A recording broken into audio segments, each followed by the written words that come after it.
खजाने थे मैंने अपनी झोली में पैक कर ली हूँ, साथ में गोदना की मोटर ले ली हूँ। और ये दुनिया वाला जानते होंगे कि ये सुभिया नटिन भीख ना मांगने वाली है, लेकिन मैं भीख मांगने वाली नहीं नटिन। मेरे भैया करिया डाकू का शहर भुजरी में नाम चलता है।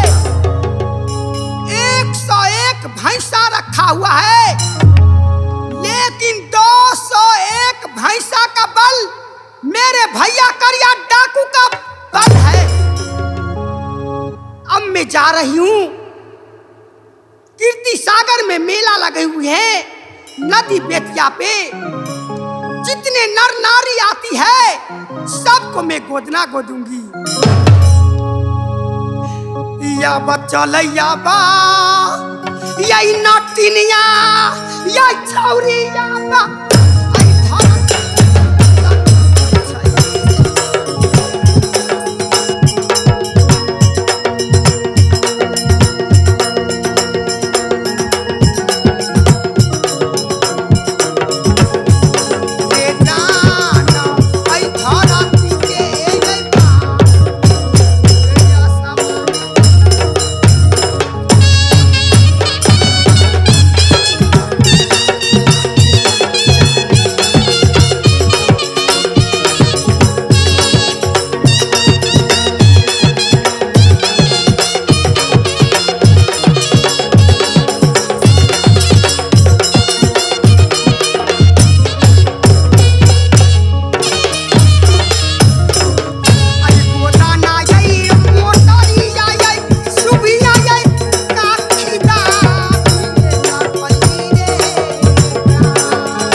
बेतवा है, मैं जाकर देखती हूँ कहाँ नर नारी की डेरा टिकाई हुई है, मैं वहां पे गोदना गोदूंगी।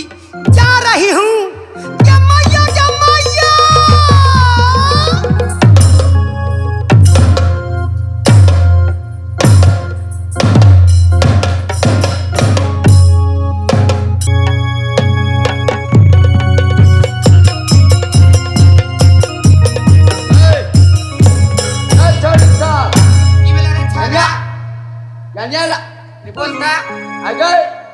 कथी कथी के दुकान खोलले छे गे? अरे जे लेबी से मिल तो हमरा दुकान में। कथी कथी तू लेबी?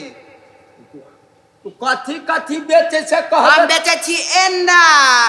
एन्ना? हां अदे भी केन्ना? तो केन्ना मनते ना।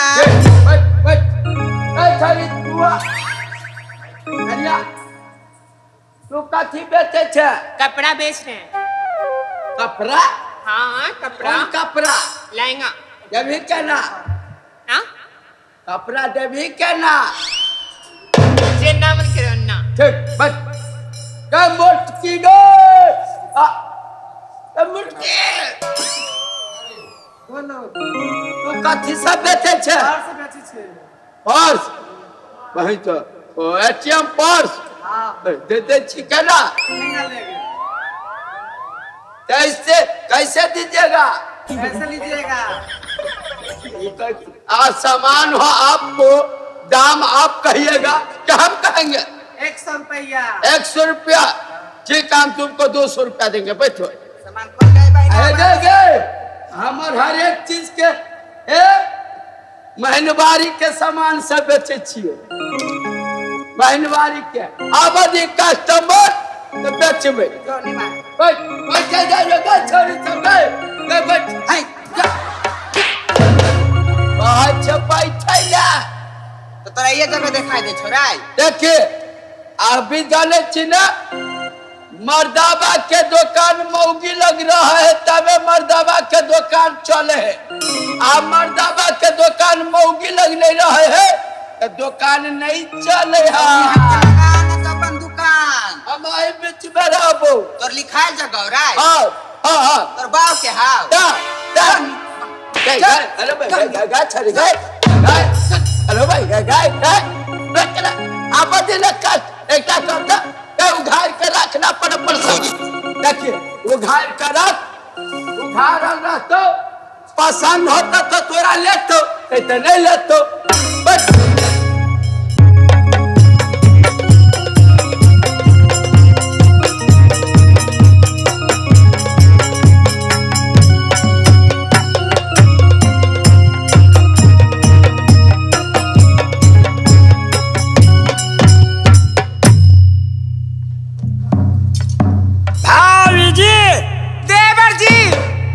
महीनावारी का सामान है, जितने मुनहारा का सामान लेना है, नाक कानवे की लेना है, ये सब ले लो। ए देवर जी कितना सुंदर सा मेला लगा हुआ है। क्यों नहीं ये मीना बाजार कलकत्ता का है। ए देवर जी कितना सुंदर सुंदर सुगा बिका रहे देवर जी। ठीक है तू लोग सौदा करेगी, महिला की बाजार है, मैं पुरुष हूँ, मैं साइड में खड़े होता हूँ। ये सुगा ये कि नहीं ये देवर जी बेटा लाया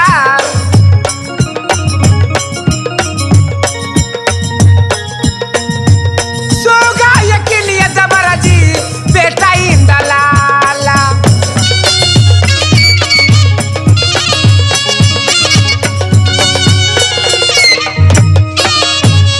ये क्या बोला जी ये सुन भैया भाभी के पुकार ये किलिया क्या बोला जी बेटा इंदलाला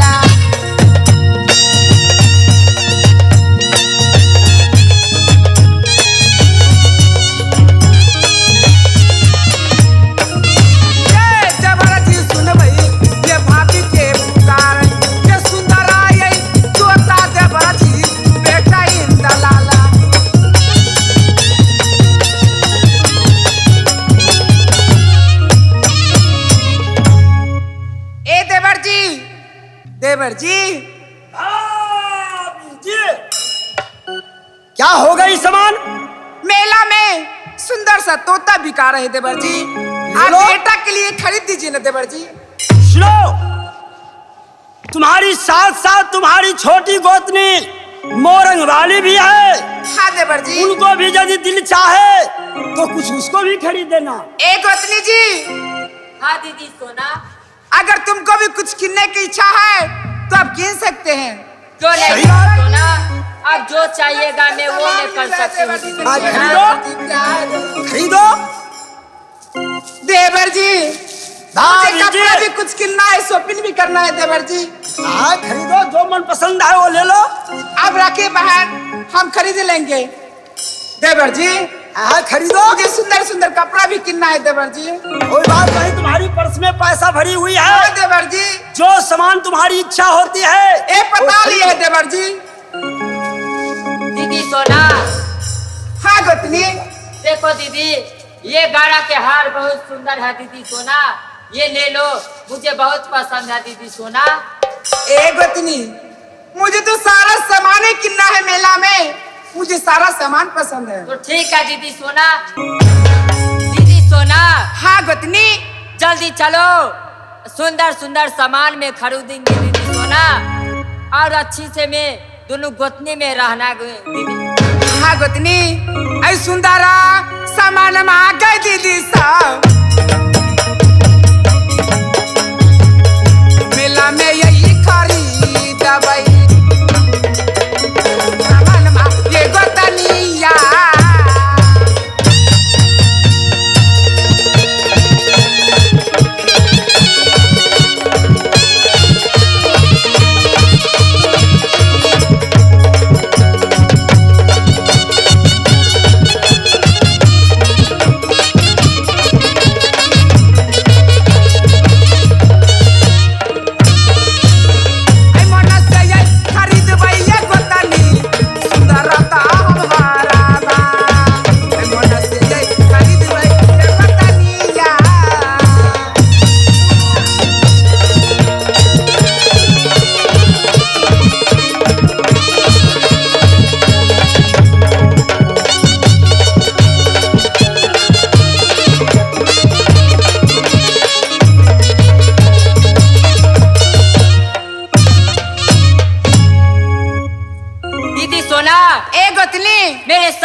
पूछ लो और ऑर्डर दिया दो और सभी से सामान ले लो दीदी सोना।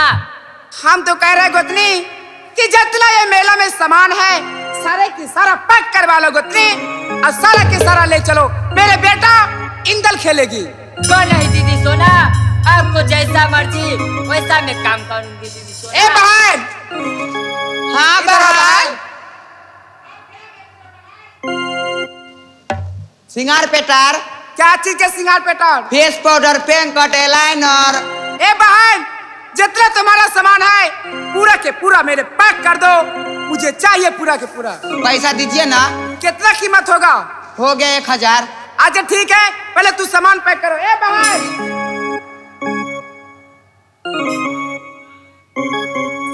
तुम क्या बेच रहे हो बहन? मैं कपड़ा बेच रही हूँ बहन। ए बहन, तू अपना जितना कपड़ा है सारा के सारा पैक करो। पूरा पैक करो कपड़ा। कितना कीमत है पूरा? 2000। ठीक है बहन, मैं 2000 देने के लिए तैयार हूँ। पैक करो। ए बहन, हाँ बहन। तुम क्या बेच रहे हो बहन? पर्स बेच रहे हैं। पर्स? मुझे पर्स दे दो बहन। तुझे कितना पर्स है कीमत? 500 रुपया। ला पर्स ला बहन। ए गोतनी, हाँ दीदी सोना। मैं सारा सामान पैक करवा ली हूँ और जल्दी चलिए, महल के पास जाना है। नहीं दीदी सोना, कुछ देर मेला में इंतजार करिए, अकली बैठिए दीदी सोना। ठीक है, तो देवर से कुछ कुछ बातें करिए। ठीक है दीदी सोना। स्वामीनाथ।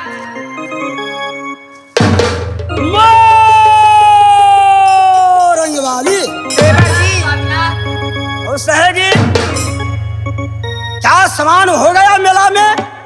हाँ स्वामीनाथ, अच्छा? दीदी सोना ने पूरा सामान खरीद लिया है दीदी सोना। ओ रंग वाली, तू अरे गारे की पत्नी नहीं है, उदल सेन का तू पत्नी हो।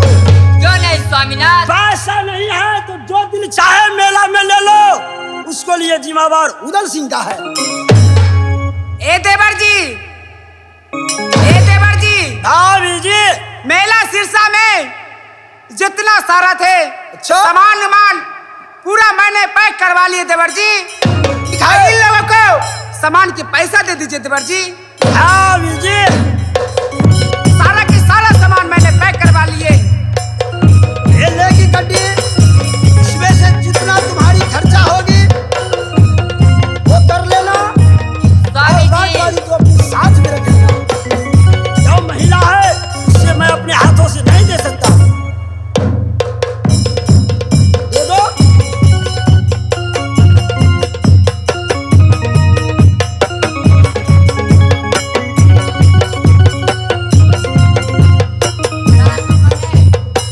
अरे बहन, तुझे क्या हुआ? पैसा कम है अरे बहन, बेसी ले लो। दीदी, पैसा कम है। अरे पैसा कम है, लो और पैसा लो। ठीक हो गया? हाँ, ए हो बहन, गया। तुम लोग के भी काम है। लो यार, लो बहन, तुम लोग खुश रहो। लो, अरे खुश रहो। पहले गिनने दो हमको, पहले गिनने दो। अभी 10,000 रुपया हमको कम है। अरे तू 10 नहीं 20,000 ले लो। लो मेरे महाराज देवर जी के क्या कमी है? लो लो। हाँ वाला।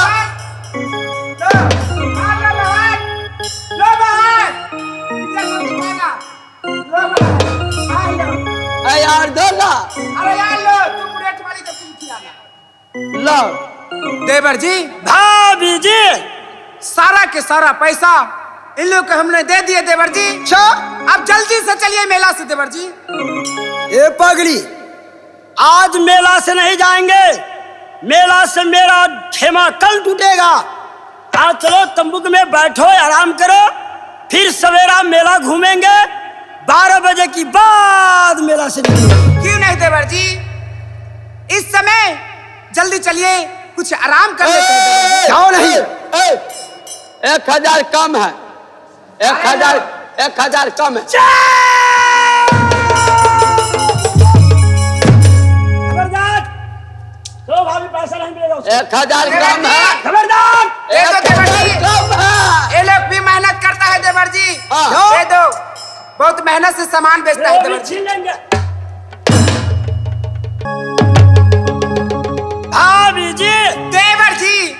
अब चलो, मेला से सामान हो गया।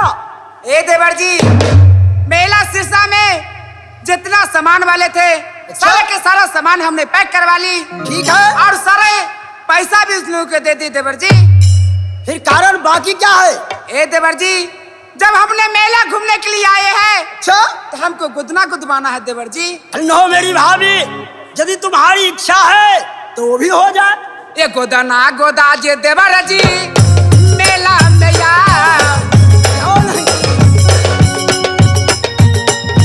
गोदना गोदा जे देवर जी मेला सिरसा में।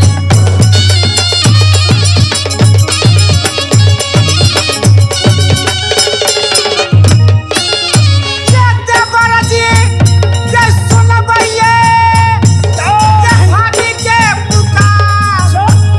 ये सुंदरा गोदन माते बरबा डंडी सोना माके।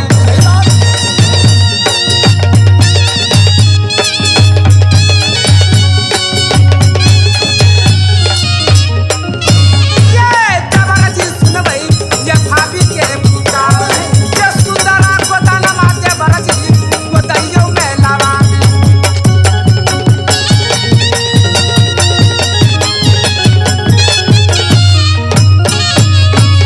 देवर जी, भाभी जी, इस सुंदर सा मेला में मुझे गोदना गुदाने की दिल कर रहे देवर जी। ठीक है। गोदना गुदा दीजिए ना देवर जी। ठीक है भाभी। तो ये तो मनिहारे सामान मिला, गोदना वाले आगे बैठे होंगे, चलो रास्ते में गुदा देंगे। ठीक है देवर जी, मगर गोदा दीजिएगा ना देवर जी। चलो ना आगे। अगर नहीं गोदाइएगा देवर जी तो आप सब कभी नहीं बोलेंगे। ए पगली, उदल को जीते जिंदगी हुए, तुम्हारी दिल में कोई ऐसी तमन्ना रह गया तो धिक्कार है उदल का जिंदगी। चलेगी? ठीक है देवर जी, चलेगी? जल्दी चलिए, जल्दी चलिए देवर जी।